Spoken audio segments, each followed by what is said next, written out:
Man babies, hot chicks with douchebags, letting wildlife into your back door. We're gonna cover all of this on the show today. Come with me. I'm Mr. Internet. Climb into my digital panel van and together we'll tour the World Wide Web. You're gonna be way past curfew. Many times the internet is nothing more than a modern incarnation of what we've been asking ourselves for decades. What is she doing with him? Enter hotchickswithdouchebags.com, a celebration online of this very phenomenon. Here's a good guy. Definitely some aftermarket tanning. I'm not sure if it's spray on or if it's booth induced. And then he's going with shades inside and blonde thing where the roots are black, and then he's flexing in the picture, but trying to appear as though he's natural. So I think that's all classic. I know that we don't want to define a douchebag by what they wear, but I do think there are patterns in douchebaggery that can be identified, and one of them is a heavily screened shirt. This guy is a Human Torch, just based on the amount of gel. There's a guy by a pool, seems to be taking himself pretty seriously. That's a classic douchebag image. Maybe the question isn't, what is she doing with him? Maybe it's not a broad question, maybe it's a direct question to the ladies. What are you doing with him? And in fact, in the FAQ section of Hot Chicks with Douchebags, there's a warning to the ladies about the hazards, the toll it can take hanging out with douchebags. And I think in that regard, the site is almost about social activism. It's almost, I mean, dare I say, philanthropic. I wonder if I'm a douchebag. I think right as I said the word douchebag, I realized that I am one. And I'm ashamed. I'm deeply ashamed of that.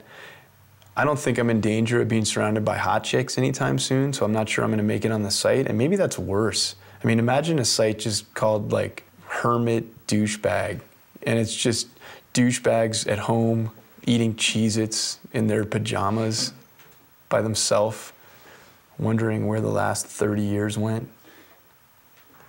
And I'm a douchebag, I can't believe it. Not everyone is born smart. I think we've just seen compelling evidence to that effect, and I consider myself to be in that set of not smart people. Well, there's an online resource that can make you smart, and that resource is called TED, and TED stands for Tuck Educational Diaphragm. And what it is it's a, yeah, it's whatever it is, it's gross. You put TED inside of yourself. Technology, entertainment, design. And TED really is like an amalgam of the very best magazines. The Economist, ID, Wired. If you put all those together, you would have TED. There are interviews, there are photos, there are events. It's almost like you snuck into a symposium of the smartest people on earth. People say, are you going to bring RISD into the future? And I say, well, I'm going to bring the future back to RISD. So begin to program one-chip computers and make objects out of PC boards. I would like to tell you about a project making new forms of life.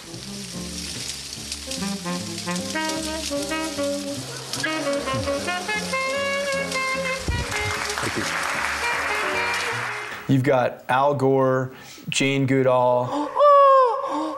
You got Brian Greene, who's a physicist, and it is very clear and understandable. You don't have to be a physicist. So this is a guy named Barry Schuller, who's obviously an expert in the field of genomics. So what can we do with genomes? You can find out where your relatives come from. You're not going to find high fashion on a lot of the smarter people. Barry's opted for like a Hawaiian kind of a shirt.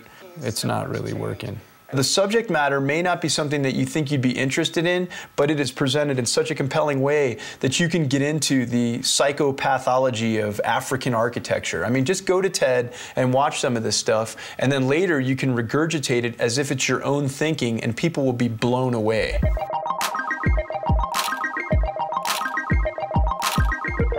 There are some sites on the web that they're just meaningless, but in the best way. For instance, dopepose.com. You probably were able to ascertain from the nomenclature that it is a site comprised of people posing in dope fashion. If you're on it because you're just having fun, that's one thing. But if you're on it and you're operating under the assumption that you are in fact dope, then I think you should be thrown down an open elevator shaft. But in the pose, do you know what I mean? I think you could still do the pose as you were careening down the shaft. Maybe it helps to have a dope background if you're gonna do a dope pose. If you're doing a dope pose in front of like a daycare center, it's kind of hard for the dopeness to come through. I don't want you to tell me you're fresh. Let me feel the freshness. Let me close the loop. Remember House Party? You remember the way that the guys did their hair for that show? Well, that's not a show, it's a movie. Old people do that. They call a feature film a show. So that gives you an idea of what you're dealing with here.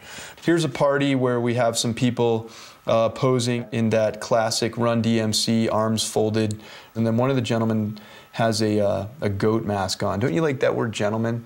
That's like what the cops call you, like this gentleman. And what they really mean is this dirtbag. Here we have a young woman in Pumas and like a Scottish driving cap, a furry one. I hate to say it because she's young and her whole life is in front of her, but I'd like to see her push down an elevator shaft. Take your own shots and upload them. Be a part of it. It's easy to participate in dope pose. You don't have to be dope. You could be Dick Cheney, and all you have to do is fold your arms in front of some graffiti, you know, or buy some stupid glasses and make a face. Next stop, Mr. Internet. With the first pick in the draft, Mr. Internet selects Amy Winehouse. Oh my God, this is great. Listen, don't clean up your act, okay? You want to stay as messed up as you are now. I was always jealous of Germany and Germans because they have the word Schadenfreude, which is to derive glee from someone else's misfortune. And they're the only culture sick enough to actually assign a word to that feeling. Well, now there's a site called Fafarazzi.com that's actually a fantasy celebrity league. We've taken the crown back because it's not like we have a word, we have a whole game. We have a point system. We have a league that is based entirely on the misfortune of others. You draft a team of celebrities, so you got Brad Pitt, Jennifer Aniston, Lindsay Lohan, Nicole Richie, whoever, and then each time those celebrities are mentioned in a gossip column or a gossip rag, you get points. You would love to have somebody like, say, Lindsay Lohan, because maybe she breaks up with Samantha Ronson and drinks 14 mojitos and drives her Prius into a telephone pole. That's gonna rack up a lot of points for you. Nicole Richie would have been a great pick a few years ago, but now kind of washed up, at least in terms of fantasy celebrity league, because she's cleaned up her act and had a baby and everything's going well. That's what I love about this whole thing. It's only good for you if the celebrities are driving their lives into the tarmac. So get on Fafarazzi.com and draft yourself a team. I don't know if I'd go with Justin Timberlake. I'd put him on waivers if you got him. You might want to look at Miley Cyrus. It feels like she's ready to implode, you know? I feel like an OxyContin sort of found in her closet, you know, very weak vitals, but okay, saved. You know, but then like rehab, I think that's coming. And think of all the headlines. You know, you got when they find her, then you got when she cleans up, then you have when she relapses. I mean, that's a money train if you're in a celebrity fantasy league. We're the sickest country, and don't forget it. What the f*** is it with you? I want you off the f***ing set, you prick. What started off as an almost teenage descent into self-importance, into delusion, into, hey, here's what I'm doing, has ended up being a cutting-edge, up-to-the-minute news extravaganza. That's not what it is. It's definitely not an extravaganza. That's the dumbest word ever. So the other day I'm watching CNN and they just throw out the word Twitter. And I know Twitter's a site, but I'm kind of amazed that it's this mainstream. And Twitter really has exploded. For those that don't know what it is, you get 140 characters to answer the ever-relevant question, what's up? Jed is making a sandwich. Jed is stuck in traffic. Jed is peeing. Jed is listening to music. But it can also be about what's going on. When that plane went down, there were Twitter entries to the effect of, holy shit, I was just in a plane crash. And you're getting tweets from people that were actually involved in the event. So it almost adds this crazy, weird hive aspect to humanity that's never existed before. So it's insane. Twitter search is very cool. That's where you would enter plane crash or New York Jets or, you know, bake a cake, whatever, and you would see every single person who's involved with doing or thinking about that thing at that moment come up. You don't want to be a parasite. If you are going to regularly access the search, just jump on and upload your own stuff, contribute. And that's what makes this thing work. To that end, I'm going to start my own Twitter page. So follow Mr. Internet, check out all my daily tweets, and see what I'm up to. It's not going to be like small stuff. You're not going to get Mr. Internet put watercress on his sandwich. What you're going to get is Mr. Internet is drafting a new amendment to the Constitution, or Mr. Internet is hiding a body, or Mr. Internet is purchasing beer for a minor. It's going to be exceptional stuff. Quality tweets. No! Oh, and you cut it diagonally? I love that. I'm going to do that right now. I'm going to tell you I'm doing that right now. I'm going to Twitter it. I'm going to Twitter it. Our next guest Julia Allison, has taken it to the next level, and she's using all of the tools the internet provides to maximize her internet celebrity. Twitter, Dig, Facebook, you name it. She's got it going on. She was just on the cover of Wired. She's one of the hottest women you'll ever see, and I'm this whole internet celebrity thing. I mean, you know, you're an internet celebrity. What does that mean? Yeah, my parents keep asking me the same question, and they're like, "Does it get health insurance?" And I'm like, "No." You know, I think the other term that I've heard frequently, and I think the term that's probably more applicable is micro-famous, which means that your life is pretty much ruined for all intents and purposes, but you have none of the benefits of being a real celebrity. No bodyguards, no huge paydays, you know, nothing really great. It's just like no one will date you because they think that they're going to end up on the web. If you're looking to alienate your folks further, there's no better way to do that than to start dating a nothing who's covered with tattoos. Do you have piercings too? I used to. Can you talk a little bit about how you're using all of the different tools available over the internet in order to do your thing? Absolutely. I think that this is the most crucial lesson that I've learned in the new media economy, if you will. You have to be multi-platform. Twitter, blog, you should have Facebook, you should have every single, MySpace. You're totally self-absorbed is what's happening. Listen, the truth is, and I am being totally honest with you, the goal was never quote-unquote fame. Like, that's pointless. By the way, not worth it. The goal was money. No, I'm just kidding. That's I'm sort of refreshingly honest. So obviously you're a type A, crazy achiever type person. What are you going to do next? The end goal is to be the next Oprah. And every single time I say this, my agent's like, seriously, stop saying that. You're a million times less irritating than Oprah. I would already be willing to be a fan of yours way before Oprah. You're still trying to get in my pants, my sweatpants right now. I know you. God, is it that I understand what's going on here. I've heard this line before. I saw you on the cover of Wired magazine. Is it weird at all that I want to sleep with you, but you don't want to have anything to do with me?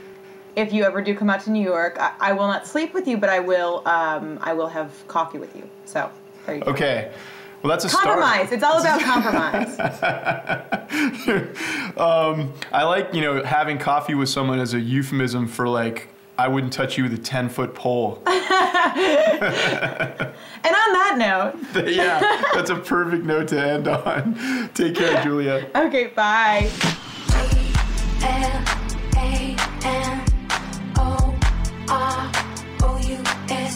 This next one is called Man Babies, and what it is photographs of grown men holding a child. You would think it was their own child, and then the heads are switched. Someone's gone to the trouble of carefully clipping out and swapping the man's head with the baby's head. So you've got a full-grown man with a baby head. You know it's coming. He's holding the baby with a man head. Why? I don't know. The kind of person that would invest any time doing something like this.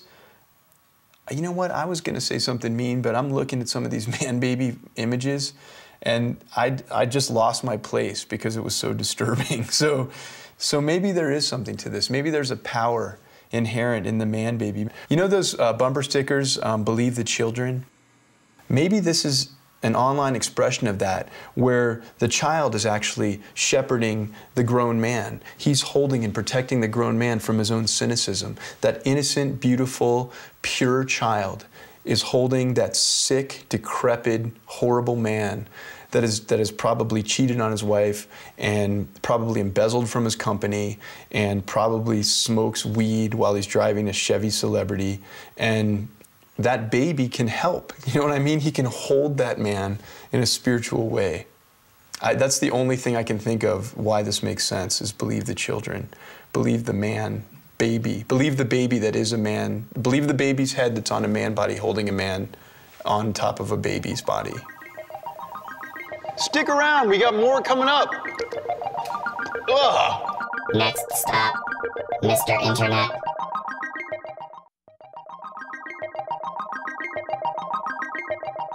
Unless you've been living under a rock, or you've taken up residence in some sort of Branch Davidian compound, you've heard of Craigslist. It was started in 1995 by Craig Newmark. It's never been marketed, it's never been advertised, but somehow it has grown into a site that gets 9 billion page views per month. enormous.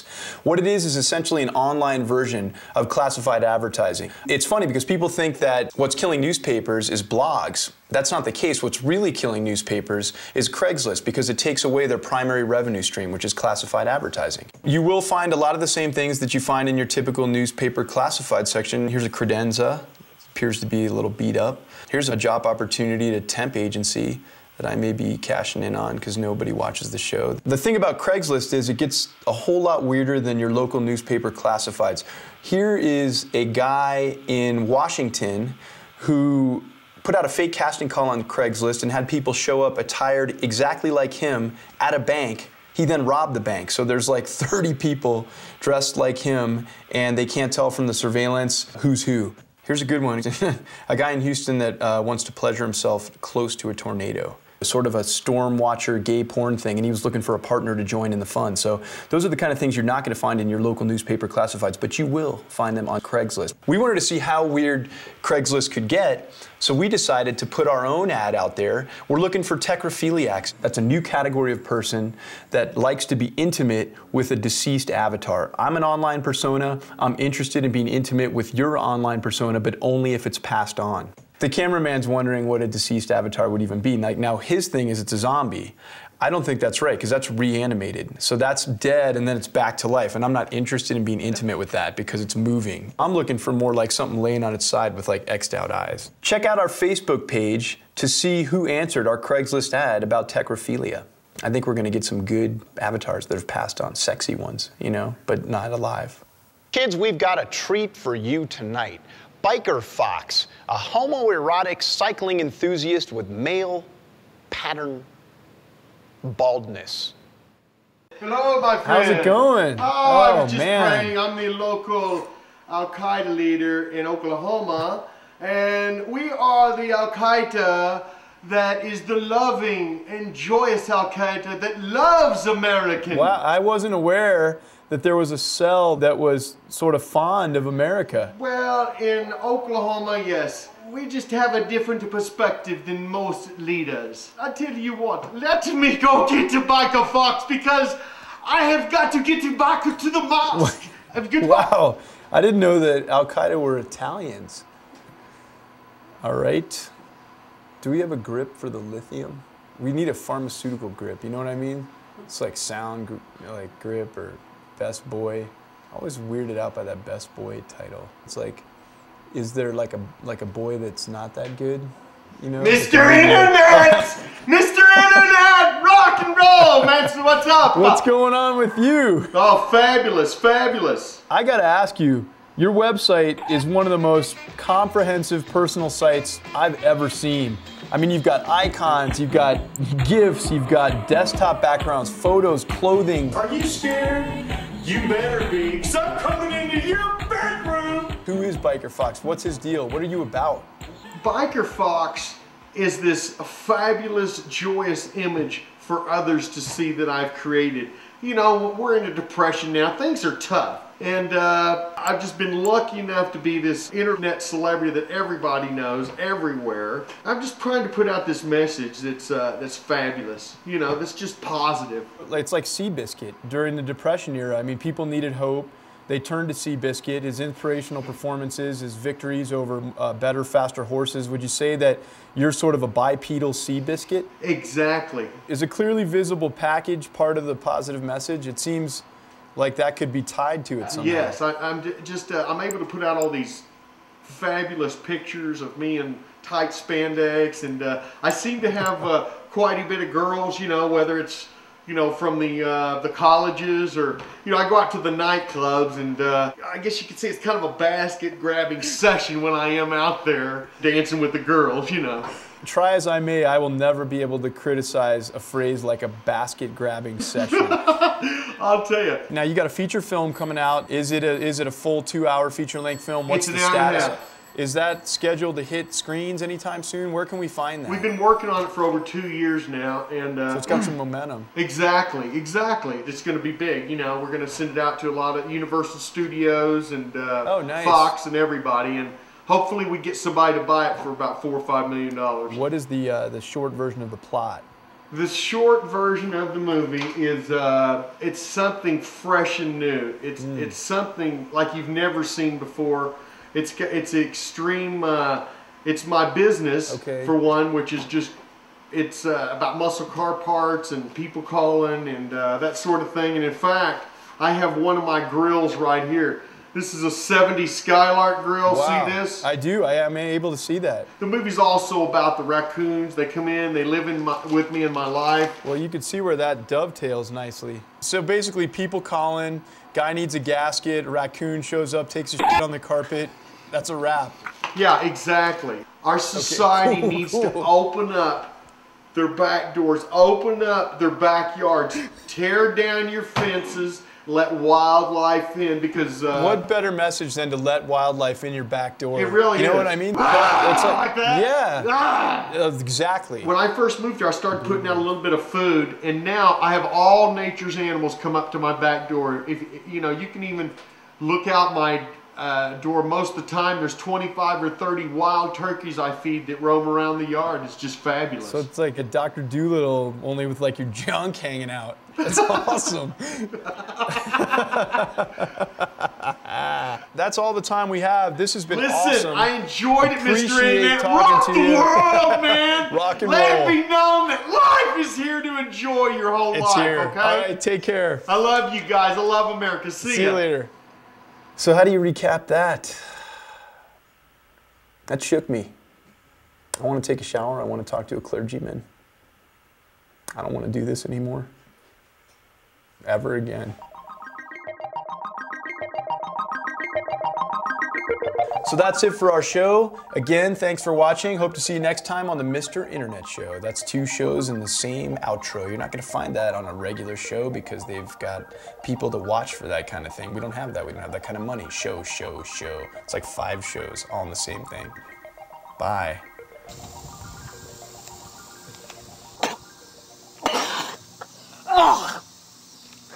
Johnny Appleseed. Johnny. A quick addendum to the program. After the interview, Biker Fox mailed us a lock of his own hair, which we in turn sent to the CDC in Atlanta. It underwent a barrage of tests, and it came up positive for complete and total creepiness.